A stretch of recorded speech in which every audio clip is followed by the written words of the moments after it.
Oh, shit. Here we are. We always know it's going to be a good one when I start with the, oh, shit. That means I'm feeling life. That means it's an After Dark podcast, babies. The vibes are different for an After Dark podcast. It's moodier. It's a bit more clandestine. That's a great word, clandestine, don't you think? Clandestine. It's beautiful. Anyway, let's go. Let's do this. Let's dance. Let's hit all the night spots tonight. Let's get free waters up at the bar.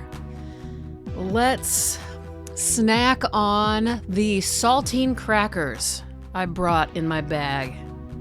Let's go to the bathroom together. Let's laugh. Let's put our bags down and dance some more. Someone might steal our bags since we put them down at the club, and that's okay because we're here, we're alive, and this is me reading stuff. I'm Robyn O'Neill. Thank you guys so much for being here yet again.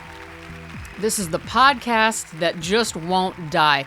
If I am able to post this tonight, this will mean 3 weeks in a row. Now that feels miraculous based on what's been going on over the last year. So I am definitely here to celebrate myself and my heart with you guys, the nicest people on earth who somehow find me right here. I have people from so many different walks of life, so many different countries, and all of you who are listening, I appreciate so much. Those of you guys who write in and support me in various ways, I just can't thank you enough. This is my favorite thing I've ever done. I've said that a million times on here, but I just want to reiterate that it really is my favorite thing to do, is to be a part of this podcast. Okay, anyway. Oh, I want to thank all of you who wrote in guessing about the banana fact I was asking about last week. I don't know if you could call it a banana fact, more like a banana opinion. And thanks to all of you, I realized that I actually have said dozens and dozens of things about bananas on the podcast and how I feel about them. Because pretty much every single email I received had yet another very true opinion about something I said about bananas in the past. So this contest, I'll admit, was not well thought out, and it was actually pretty unfair, and I apologize.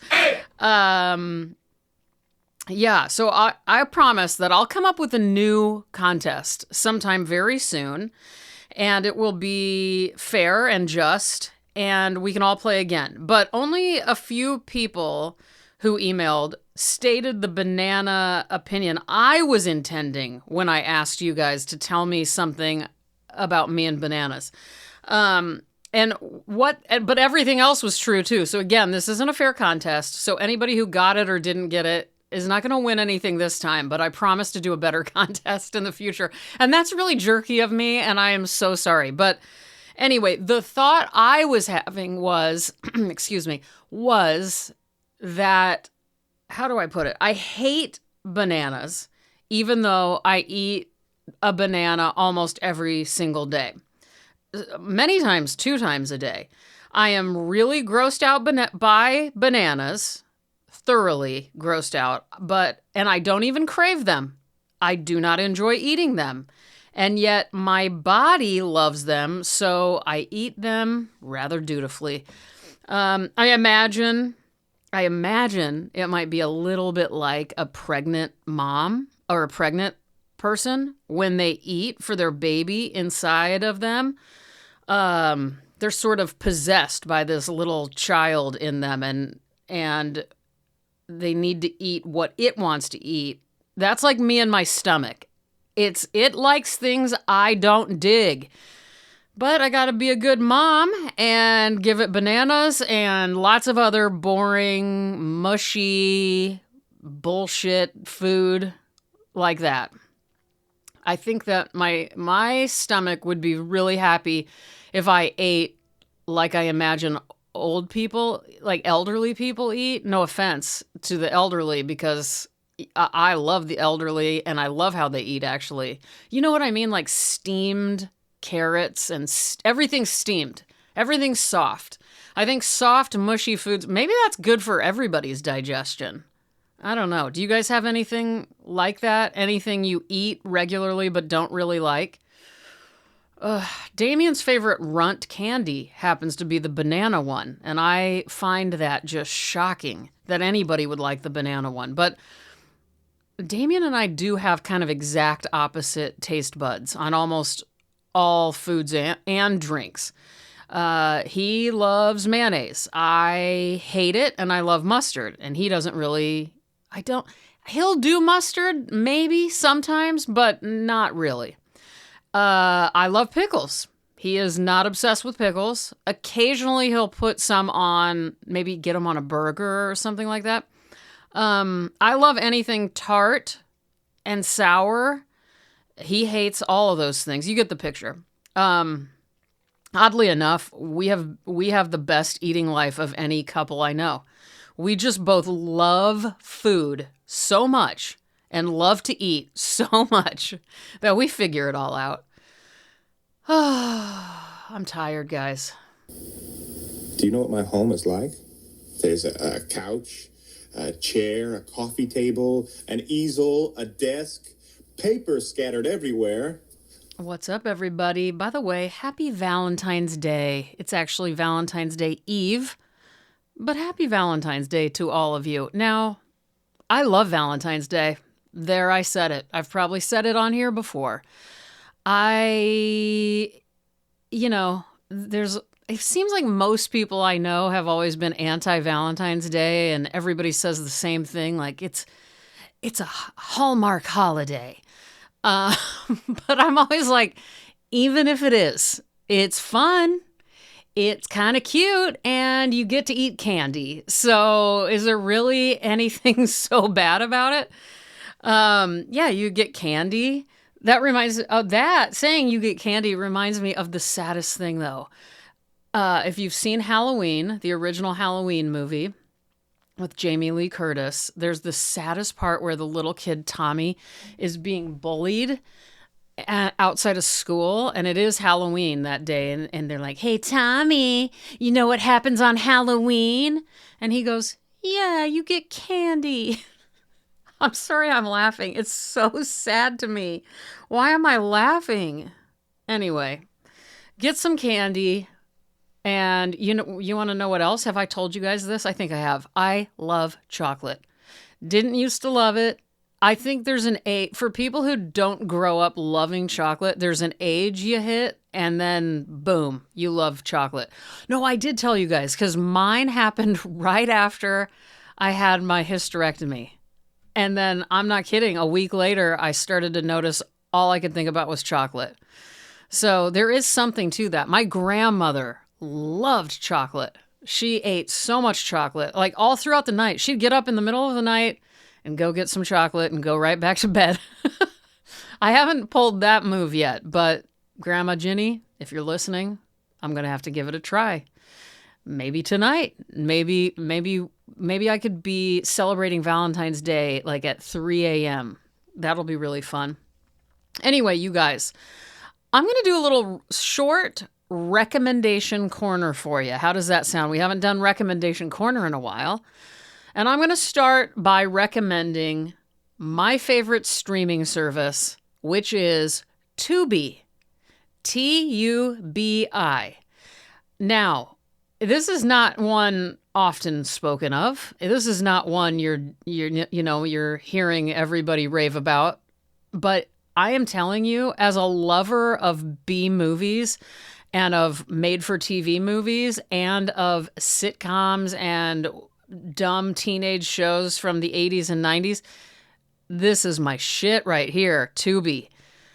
I can't recommend it enough. And guess what, everybody? It's free 99. It has no cost, and this has been my thing with streaming platforms for so long, is like, I don't understand how everybody can afford to have. Everybody I know has Netflix, HBO, Hulu, whatever it is, Peacock, Paramount, HBO, Showtime, Stars. I mean, everybody has everything. Amazon Prime. Now, call me crazy, but that is just not possible to get them all. And it really does drive me crazy. I don't even have Netflix. So I just can't do it. I can't do it all. So Tubi is great because it's free. Now, there is a catch. Some people really don't like this because in the day you might get used to not having commercials nowadays, but you do get not a lot, but you do get some commercials. So I'll warn you about that. But I just use it as a time to tune out. I have the ability to stare at a commercial and my eyes are wide open, my ears are not clogged, and I can watch the entire thing and not have a clue what just happened. I don't know where I go. I don't know what my brain is actually doing, but I'm definitely not watching the commercial. I just kind of click. It like clicks and I just kind of become a void in the world. So honestly, that's what most people consider meditation. So just do it like that if you can. Now, I know some people can't, and if you have ADD or ADHD, it's really difficult sometimes to like just tune those things out. But lucky me. Or you know what? You just get up and you go to the bathroom. Get up and get a drink of water. Just walk around the room and say a prayer or something. But anyway, yes, you do get commercials, but it's not a big deal. And they have the deepest collection of very hard to find movies. Like if you can't find it anywhere else, you will find it on Tubi. And I mean, depending on what it is you like. I absolutely love their library and I just love it. And unlike almost all the other streaming services too, it has the most pleasant noise that it makes when it opens. It goes, Tubi, Tubi.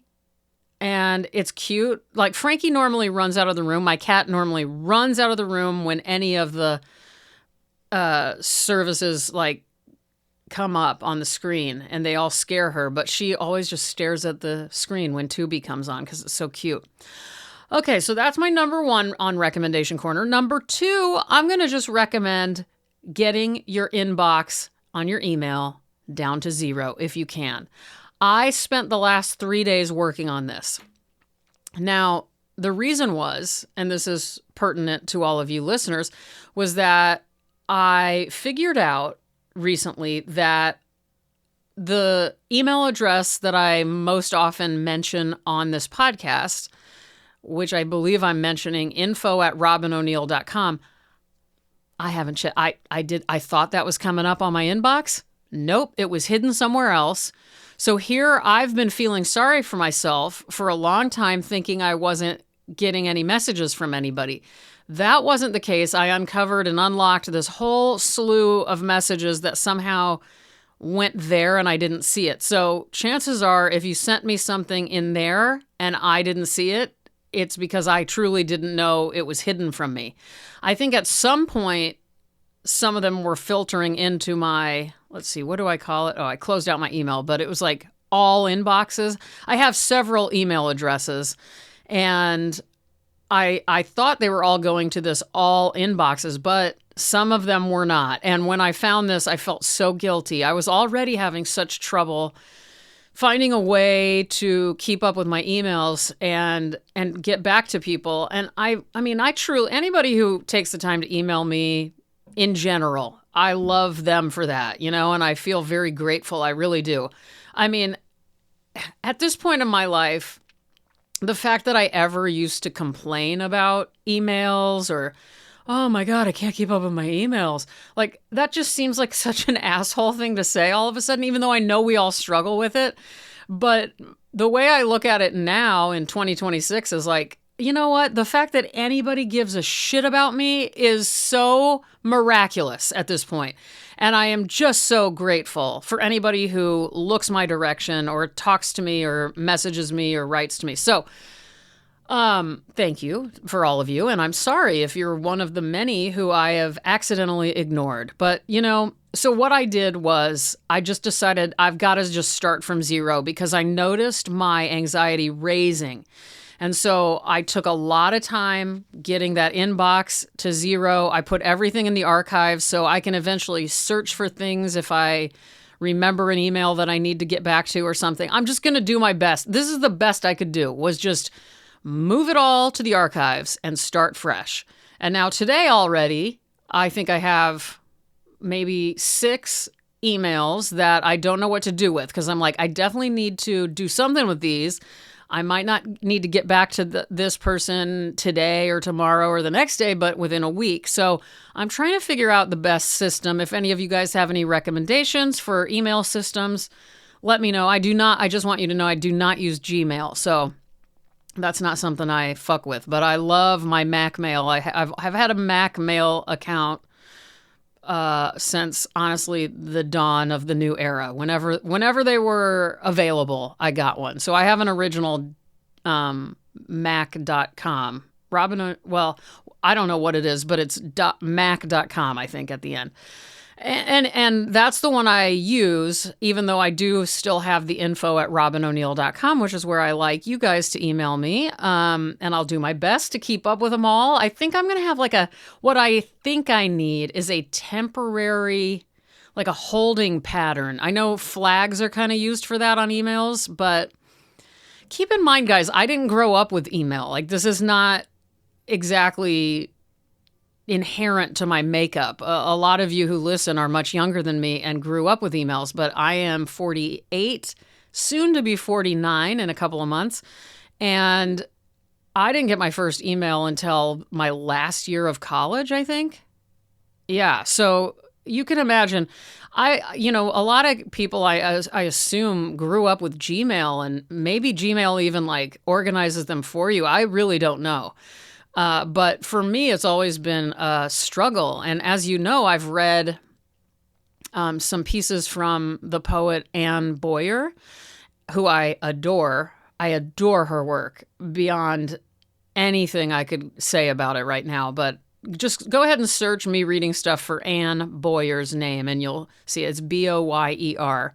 And she wrote a beautiful piece.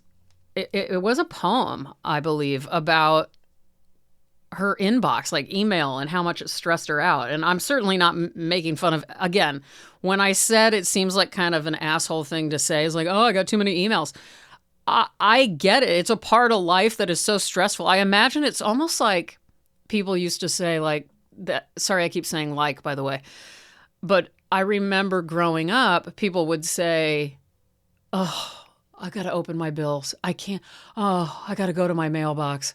Oh, I can't even do it. I don't know what I'm going to do. And I think that's the current day thing with your email inbox, isn't it? Similar problem where it's overwhelming and you're reminded of shit as you look through it. I'll be honest with you. The last few days were extra difficult for me because one thing that I have not shared with you guys that I've been hinting around about, something personal and emotional that has happened in the last year beyond what I've gone through personally with my own body and heart surgeries and stuff, which was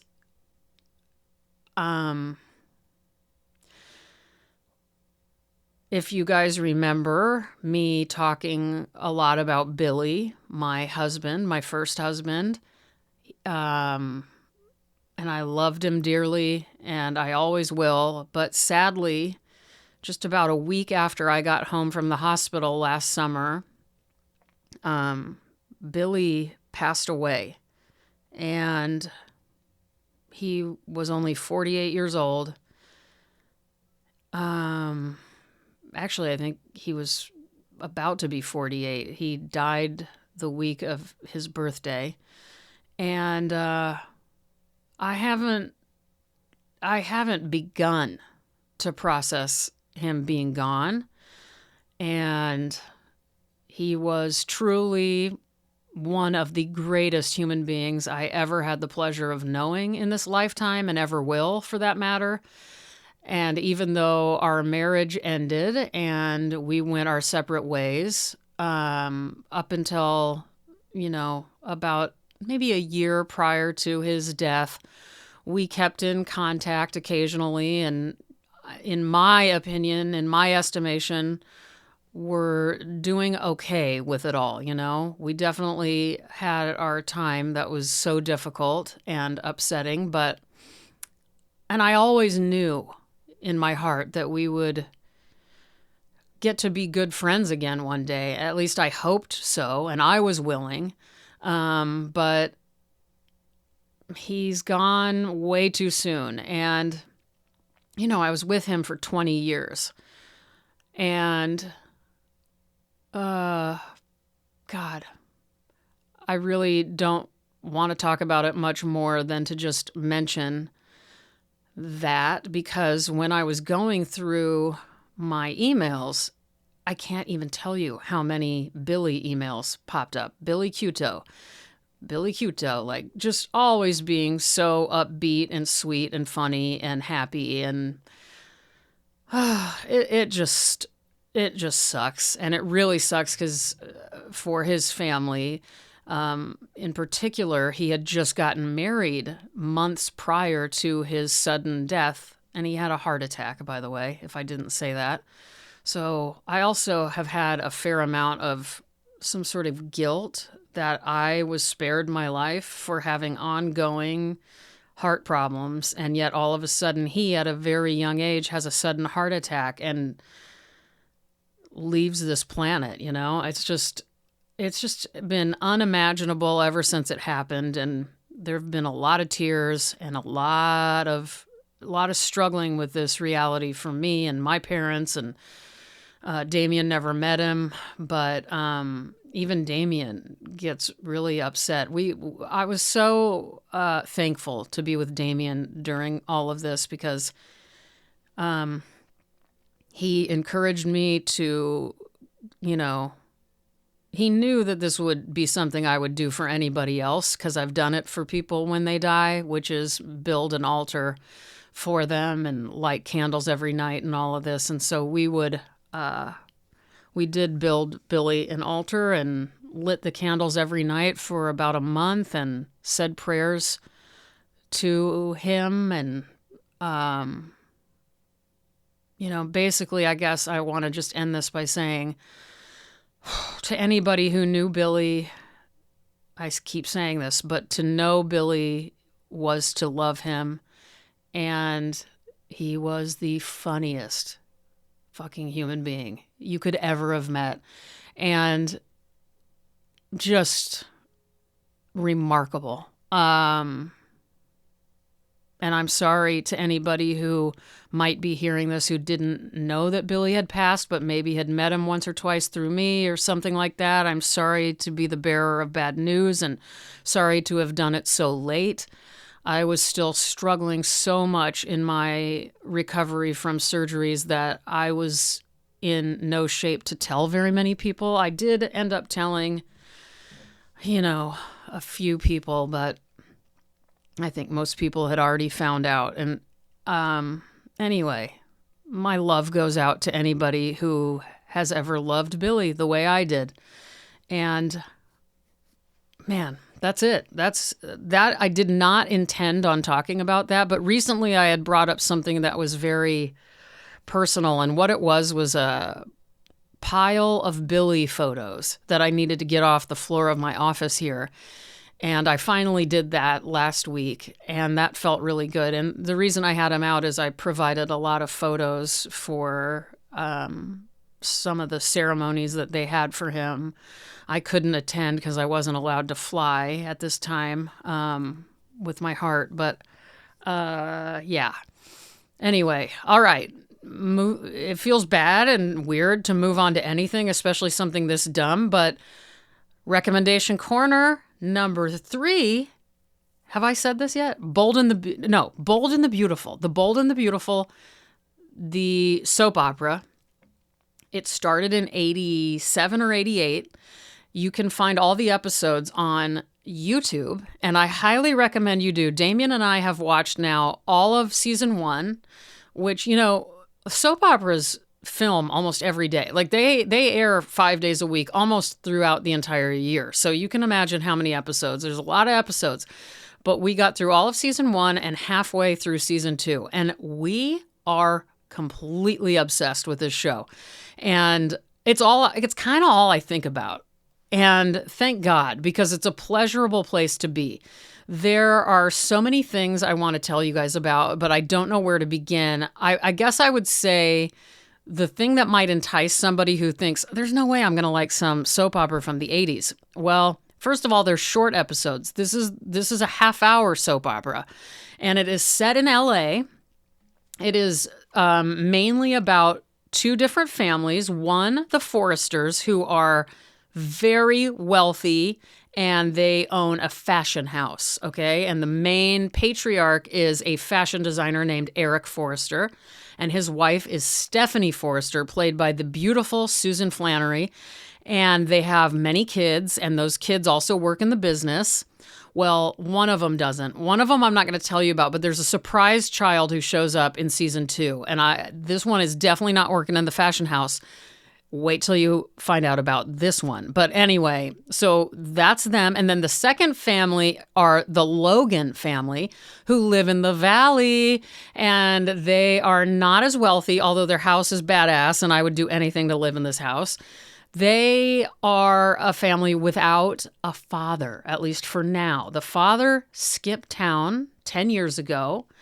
And his namesake, the son Stephen, is the eldest of the family children. And when Stephen Logan left the family and has not been found, this turned Stephen into an angry young man. So they nicknamed him Storm. So his name is Storm Logan. And then we've got Donna Logan, who is the cool, kind of like a little more rebellious daughter. Then we've got Brooke Logan, who is the one who is a psychopath who's obsessed with Ridge Forrester, who is the hot young bachelor on the scene. Also a designer under his dad, Eric, who I mentioned. And then there's also Katie Forrester, whose main identity trait is that she has acne on her face. That's her whole storyline for season 1. And as a fellow acne sufferer, I really fell for Katie in these moments. So anyway, but she didn't have real acne. This was the fakest acne I've ever seen in my life. So anyway, it's about these two families intermingling and the ins and outs of what struggles and fears they're going through. Health troubles, romances, cheating scandals, you name it, you've got it. It's called The Bold and the Beautiful. I love it. I would start early, though. I wouldn't start today's Bold and the Beautiful. Sucks majorly. It's horrible. So that is another recommendation corner item. And then lastly, that's it. You know what? This has gone on too long. I think that we should actually maybe end recommendation corner and get on to reading. I'm going to read now. That clip was brought to you by Tubi, specifically the show My Two Dads, sitcom from the late 80s. Actually, from right at the exact same time as The Bold and the Beautiful. Okay. You guys, we're going to go back to somebody we read a lot in the early days of the podcast. This is one of about 5 writers/poets who I've read from the most. And I have just had Vasko Popa's poems rolling through my head a lot lately, and I didn't even know I had access to them like that. But lines from certain Vasko Popa's poems have been just popping into my brain. So that told me it was time to dig into this beautiful Anvil, Anvil anthology, Vasko Popa's complete poems, translated by Anne Pennington. There's an introduction in this version of the book by Ted Hughes, actually. Ted Hughes became one of the biggest Vasko Popa fans, and I think helped bring his poems to America. But back to Vasko Popa, 1922 he was born. He died in 1991. He was born in Serbia. I know he fought in World War II. I know also he was imprisoned in a German concentration camp. He luckily survived and somehow got out of that, and then went on to get his degree in philosophy. He's known for what some people refer to. I think Ted Hughes wrote about this in the intro, maybe. Maybe this is where I get it. But folk tale surrealism is kind of a good way to put it. But yeah, I mean, I can't think of a better way to sum it up, but it's better than that. There's a little bit of a dream-like quality to a lot of these poems that I just love. And I'm going to be reading from, obviously, within the complete poems, they took from his different books. And I'm going to be reading from I think it was from 1956 book of his called Unrest Field, which, I mean, the Unrest Field, that is a great title, isn't it? And we're just going to go with this part of the section, Give Me Back My Rags. This whole section is just killer. And I've probably read this exact page before to you guys, but nothing wrong with repetition. Remember, I love repetition, everybody. Here we go. Get out of my walled infinity, of the star circle round my heart, of my mouth full of sun. Get out of the comic sea of my blood, of my flow, of my ebb. Get out of my stranded silence. Get out, I said, get out. Get out of my living abyss, of the bare father tree within me. Get out, how long must I cry, get out. Get out of my bursting head. Get out, just get out. We're about to throw this book. You know what? We're not going to throw it because I want to read another one. And now I'm just going to open to a random page here. All right. Here we go. We're in the section called Raw Flesh. This is from his book, Raw Flesh. It's called Endless Youth. That reminded me of Electric Youth. That got the song Electric Youth by Debbie Gibson in my head. I feel like I'm not what's the word? Like I have a lisp or something today. Do you guys hear it? Do I have a lisp all of a sudden? If I do, that's a wild new beginning at age 48 and a half, 48.90. But, if so, lisps are cool and cute. So, but yeah, I feel I'm having trouble forming words and I'm not sure what's going on. Anyway, Endless Youth. My childhood friend, Gary Furnice, has died. Did I say that right? Let's start again. Endless Youth. My childhood friend, Gary Furnice, has died. Through the streets of Vienna, I run away from myself. I don't know where to look. At houses, at cars, at people. I can't. Behind each, I see a shadow biding its time. I look at the sky. Death stands blue above me, becoming one with a sort of endless youth. Ooh. Behind each, I see a shadow biding its time. Oh my God, that's good. I also love a poem that mentions by name a childhood friend, Gary Furnice. Every time I say a friend name from my childhood, Damien's like, that's not a real friend. That's not a real name. Nobody's named that. And I'm like, you're wrong. These are all real people. And some of them really are unbelievable. Like one is Ferris Bueller. I know an actual Ferris Bueller. Real name, he's from Denmark. And also one of the greatest human beings. Also, like I know I've already mentioned another of the greatest human beings today. And so I don't want you guys to think I'm, just throwing that out willy-nilly. But yeah, my friend Ferris Bueller, just incredible. Who else was another one? Oh, Jim Plunk was a name that Damien could not believe. Jim Plunk. I can't remember because to me they all sound so normal. When you know somebody for so long, you're not thinking about their name being interesting or sounding like it's in a novel or something. But once Damien points it out to me about certain people, I'm like, that is pretty crazy. I mean, the Ferris Bueller one is obviously crazy to know somebody actually named that, and he was born before the movie Ferris Bueller came out, by the way. So, and what else? Also, shout out to his awesome sister, Suzanne. who I was once a cheerleader with, but I was a shitty cheerleader. She was a tremendous one, like just one of the best you'll ever see. And she was also probably one of the most sought after girls in our school. Every single person had a crush on her.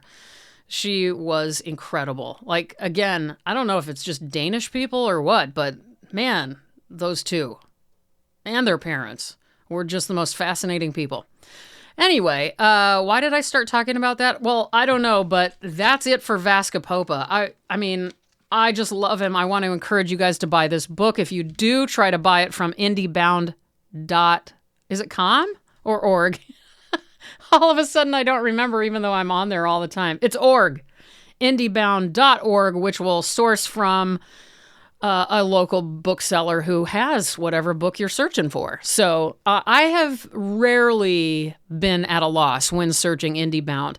I just prefer we do that to support independent booksellers instead of Amazon. Now, I do have an Amazon account. I want you guys to know I just don't buy books from Amazon. I'm not proud of my Amazon account. I try to keep it to a bare minimum, but you know, when I kind of live out in the middle of nowhere a bit, and it's hard to get certain things. And some of those are like really good, healthy food for my cat and stuff. And so I'm going to go to Amazon. If Amazon's who sells it and that's the easiest way to get it, then I'm going to do that. Also, heavy things. For a long time, I couldn't lift a lot because of my surgeries. And now I have done something weird to my shoulder. And so I'm not supposed to lift anything with my right arm at this point. And don't worry, because I'm going back to physical therapy and we're going to work this out. But it was,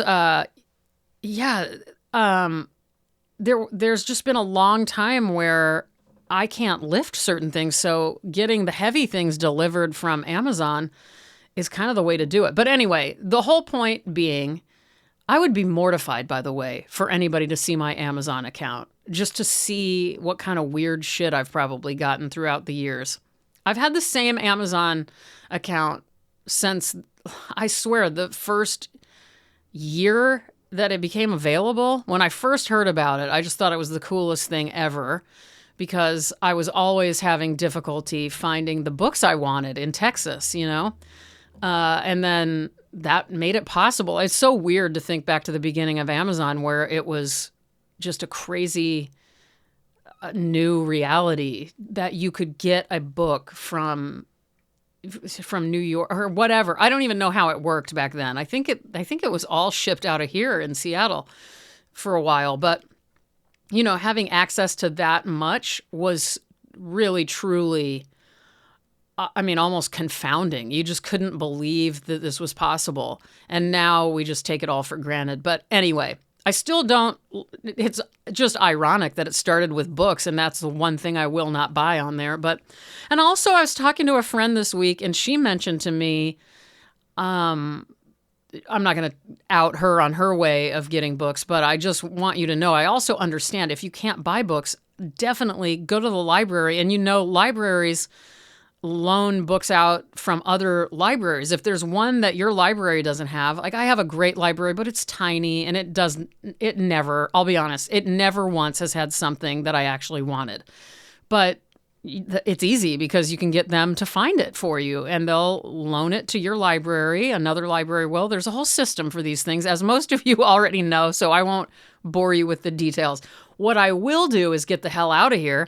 This hasn't really been the craziest after dark night of all time, but I'm still getting used to the idea of recording a podcast again. I'm still getting used to the idea of being me. And who am I after all this that I've just endured and survived? I don't know.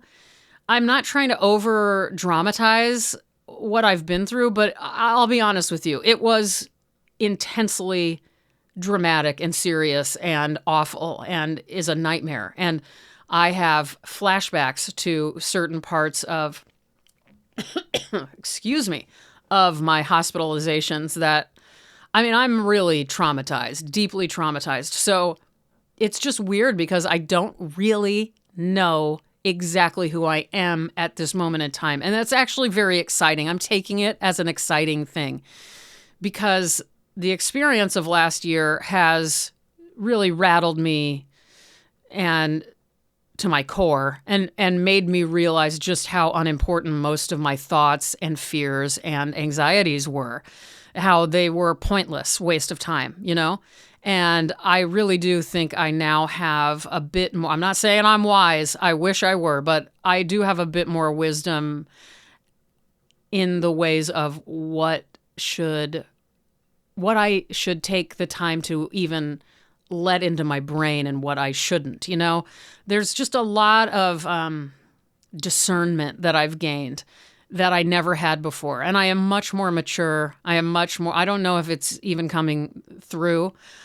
All of these things sound boring, you know? And so that's the other thing is if I am so much better, if I have survived so much that I'm now emotionally definitely more stable than I was for a long time, and just kind of have a lot more peace of mind and peace in me.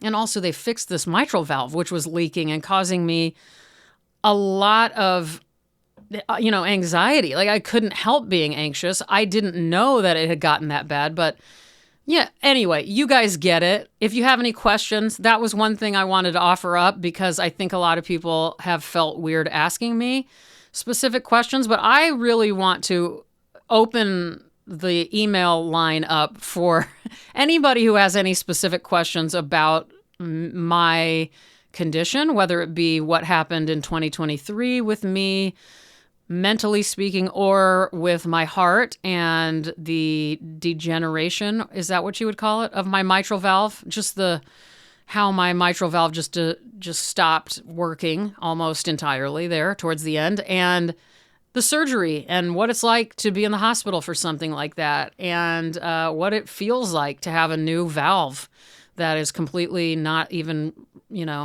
of human flesh or whatever.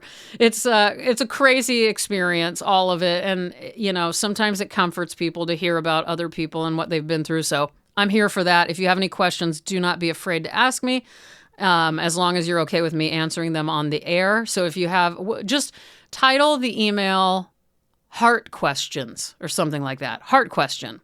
See, I did it again. Just like last week's contest about bananas, I did it again. I didn't plan this out. I just started talking and here we go. But that's what you get. This is a non-scripted, unscripted, off the cuff, we're just winging it. We're just going for it. The only thing I did plan that I can remember was I kind of planned Recommendation Corner, and I definitely planned to read Vasko Popa. Other than that,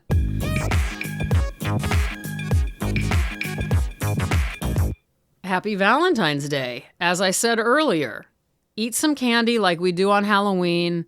If you're in love with somebody, just love them even more tomorrow, love them, give them a present. I got a little ring. I got a ring with 3 crystals in it from Damien. I'm very happy. We recently figured this out because he didn't like Valentine's Day until I think last year he started to finally like it. So, see, he got the bug for Valentine's Day, but he was one of those who hated it because it was a Hallmark holiday and just nothing cool about it or whatever. And then slowly but surely, he has figured out, and I'm not like some giant bitch who's like, I need to have 12 dozen roses or a dozen roses and a candy box and a stuffed animal and a ring and some earrings and dinner. I don't do any of that, but so I never asked for anything. It's not about the presents. There's just something about Valentine's Day that I like. And I love giving Valentine's presents out. So, anyway, long story short, Damien also is good about asking kind of the general thing of what I would want for, my birthday or a holiday like this. And so I go, there's this, I don't know what you call it. It's a co-op, like a grocery store, but with local produce and stuff. And I said, there is an upstairs to the co-op that has the cutest stuff in it. I always want to buy every single item in it. If you could go up there and just pick something out for me that you think I will like. Like I go, if it's a bracelet or a scrunchie or something like that, I'll take it. And that's all I wanted. I only want like one thing. Normally I just ask for like chapstick. But anyway, he came back with the most beautiful ring. And I also got a really cool candle holder too. And some other things, but I won't go on and on about my presents. I mean, what a jerk, just like, oh, check out my Valentine's Day. But anyway, that's my thing on Valentine's Day. I don't mean to be a jerk. I want to be kind. I always want to be kind to you guys. I hope people are kind to you. I hope you're kind to yourself. I hope you eat something good tonight and this weekend. Take good care of yourself. The world is fucking crazy and not very fun right now. So please do your best to take care of your needs, your emotional needs. Self-care, self-soothe. Do it. I love you. Bye-bye. Good night. Happy Valentine's Day.